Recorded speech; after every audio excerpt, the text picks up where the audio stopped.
Hello, public opinion aficionados, and welcome to Rasmussen Reports, where you're going to see something today that you won't see anywhere else. And that is numbers out of New York and New Jersey. And it's basically because nobody at all is polling those states this cycle. And I think it's because everybody assumes that they're safe blue, and they still may be, but wait till you see the numbers because you're absolutely not going to believe them. And the reason that we can show you these numbers is because, unlike other pollsters, we're in the field every night polling new questions. And because of that, we have a ton of data built up between now and the beginning with the switcheroo.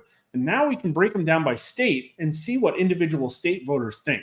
But before we get to it, here is the most recent overnight results. And it looks like when you look at the moving averages, things are tightening up a little bit, although Trump still has a little bit over a 1-point lead in the moving average. Some of that might be actual movements in the race, or it could just be, a bad statistical run. It did look like Trump was fluctuating a little bit, and this is breaking that mold. And I also will say this is the highest Kamala Harris has ever done, but it's hard to say it's much higher than her previous ceiling of 46 to 47 points. So if you're supporting Trump here, I don't know. I think you really need to wait and see for another day or two. But let's start off with this doozy over here from Axios. Scoop. Representative Alyssa Slotkin warns Harris is underwater in Michigan.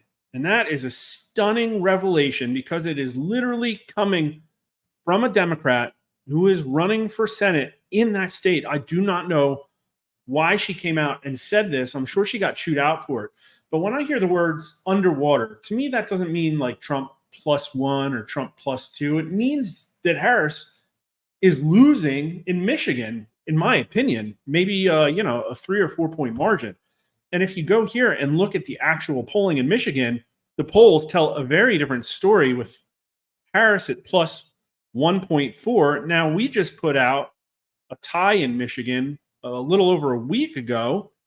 And what we said at the time is that we thought that that poll was a pretty strong showing for Trump, considering that it's way better than he's done in last cycle. And also that I think that there were a bunch of reasons why Trump was probably going to outperform our polls. Now, Atlas Intel came out with a Trump +4 in Michigan, and we're going to take a quick look at Atlas Intel polls at the end of this.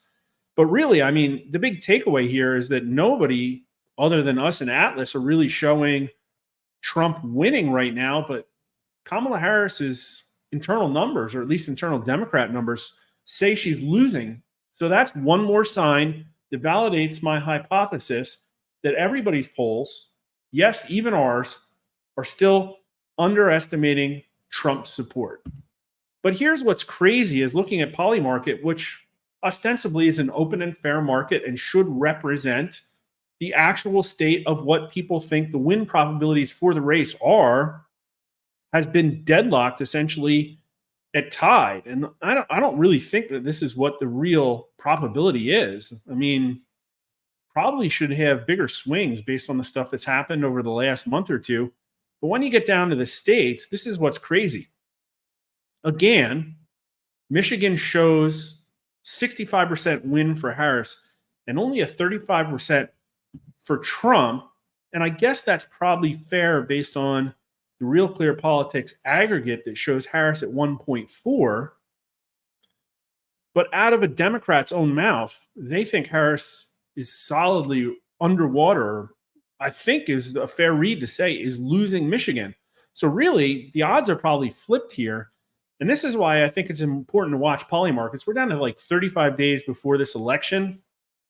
There's no way that these states are all this tied. We'll take a quick look at Pennsylvania too. Pennsylvania is exactly tied on Polymarket, 51% to 49%.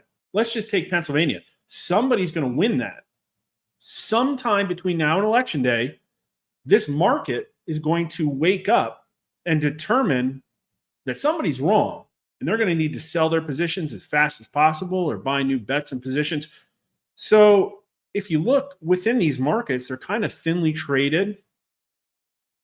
There's only been a certain amount of money bet. I think it's right here, 2.5 million on Democrats, 2.2 million on Republicans, a few $1 million.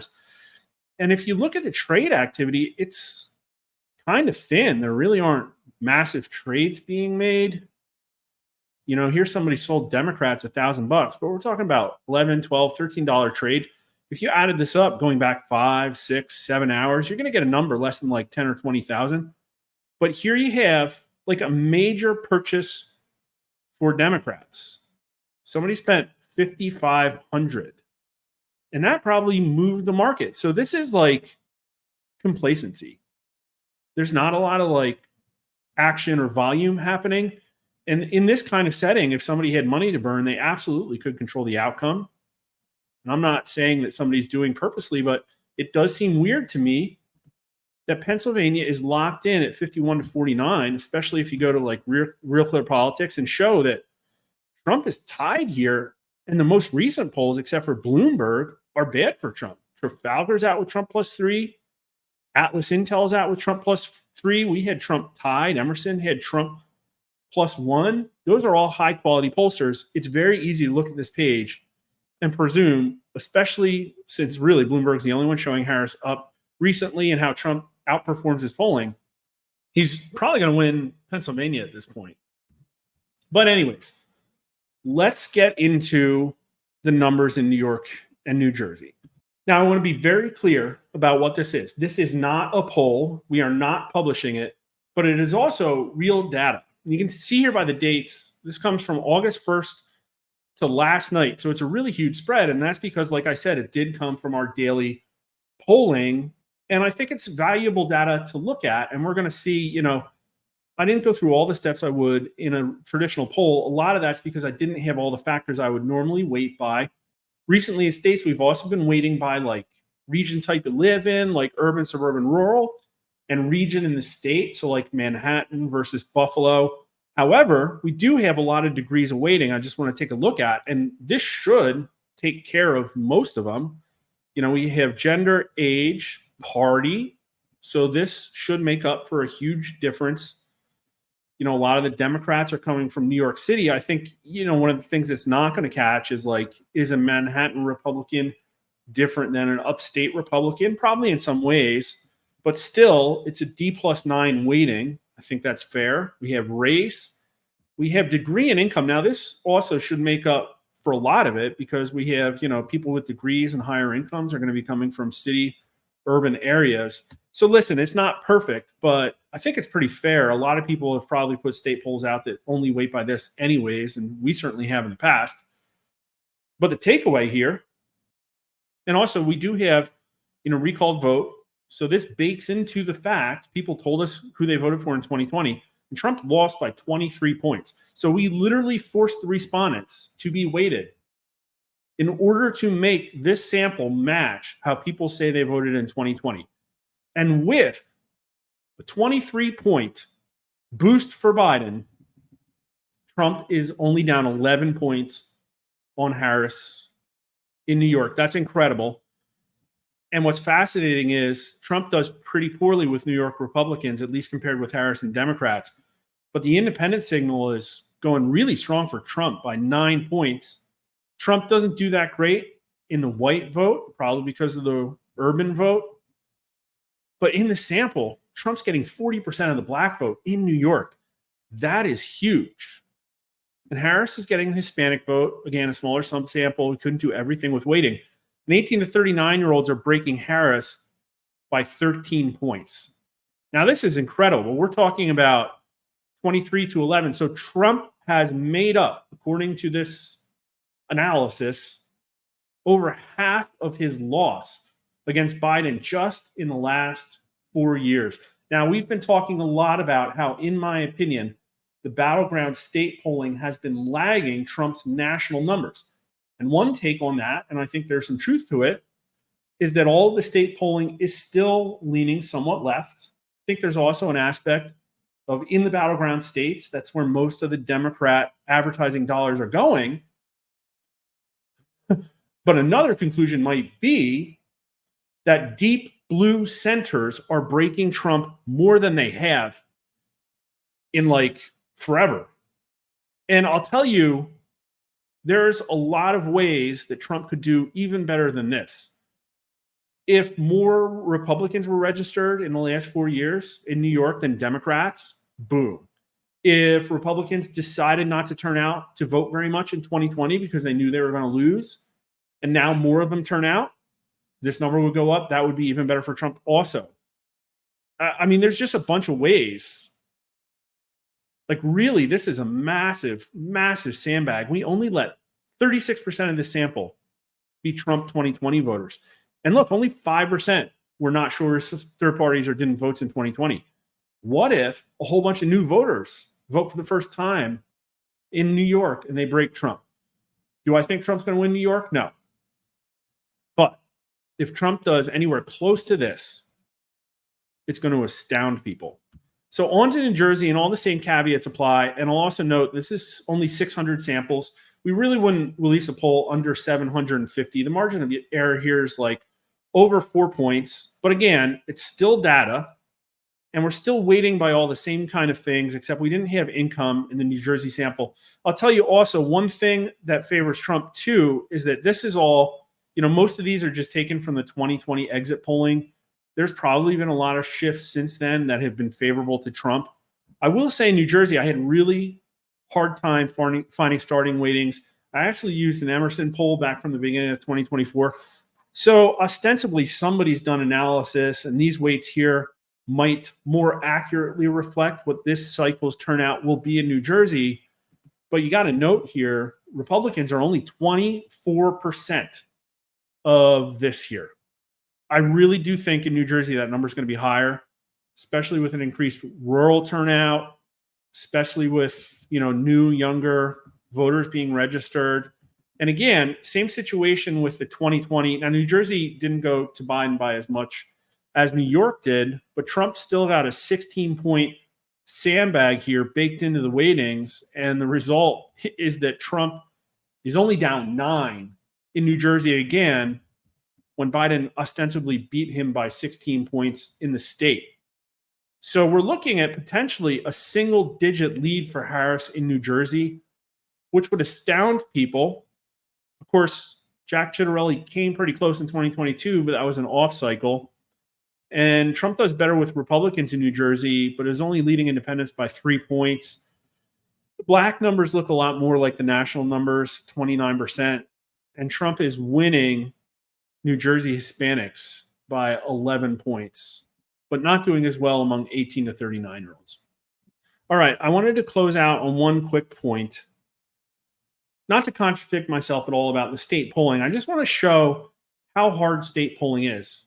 In my opinion, the real reason polling exists is to keep you from getting your freedoms taken away by a runaway state. And I think we do a really good job at that. And quite frankly, you don't need to be within a plus or minus 3 margin in order to be successful at that. However, election prediction in states is really tough. And we think we're a high quality pollster. And I worked really hard to put these state results out that everybody said, screenshot this here if you haven't seen them yet. But since then, Atlas Intel, who did a really good job in 2020, although some of that could be attributed to luck, came out also with a set of state polls. And what's crazy is how different we were on a lot of these. So we had North Carolina going Trump +3, but they had Harris +2. We had Georgia Trump +3. They only had Trump +1. We were 1 point right on Arizona. They were 4 points left on Nevada. They had Wisconsin going Trump +2 when we showed a tied race. And they had Trump +3 in Michigan when we had Harris +1. And again, a 3-point spread on Pennsylvania as well. So you could look at this and say, wow, that's weird. Atlas showed Trump doing way better in the Rust Belt and not as well as Rasmussen in the Sun Belt. But what I want to point out here is that every single one of these results is within our overlapping margin of error. So at the end of the day, everybody asks why I focus so much on the national popular vote. I think it comes down to that. And I think people are trying to do a very good job in the state polls, most of them. I think they're all still probably leaning to left. And what it comes down to is the national popular vote, because I just don't think there's a way that Trump loses North Carolina when he wins the national popular vote. And now Quinnipiac's got the race a tie. CNN's only got Harris up 1, which is way worse than Clinton was doing. We have Trump +2. Look, Harris +2 when Clinton was getting 3 points 8 years ago. But we still have these Reuters Ipsos of the world throwing out Harris +6, Morning Consult throwing out Harris +5, New York Times Siena tie, Atlas Intel +3. High quality pollsters show the race tied or going to Trump. And quite frankly, I think these numbers are going to open up. And that's what it boils down to. All of the stuff that's happened in the last couple months really hasn't impacted the race much. The debate barely moved the numbers at all whatsoever. And now we have a 35-day run through October, ostensibly where some October surprises will be dropped. I honestly don't think, unless there's something cataclysmal, they're going to change the race much. And of course, there always is the outside chance of the black swan. There's probably higher odds now than there will be in the next 4 years or in the 4 years behind us. Again, we'll have to see how those impact the race. But really what it comes down to is Trump is very good at campaigning and comes across very authentically in all the videos that are going to be shared. And he has a lot of very powerful surrogates on the field working for him, connecting with voters in a way that gets shared virally. Harris is just not as good at that, and she's being outpaced. He's putting out like 2-3 times the amount of events that she is. So unless something major happens to give her media cover or change the dynamics of the race, I think what you're going to see is Trump starting to open things up again. And if you want to see it, really the only place you can get the daily numbers is at rasmussenreports.com. And make sure you also follow us on YouTube or Rumble, like the video while you're at it. Hit me up at Mark_R_Mitchell, because you're going to want to see our next few videos. The next one's going to go into that Allen dude with his keys that everybody's been asking about. Yeah, I think it's bunk. And so you can learn from me why. And also something absolutely astounding about what cable news channel voters watch in America. I hope you follow along, and thanks for watching.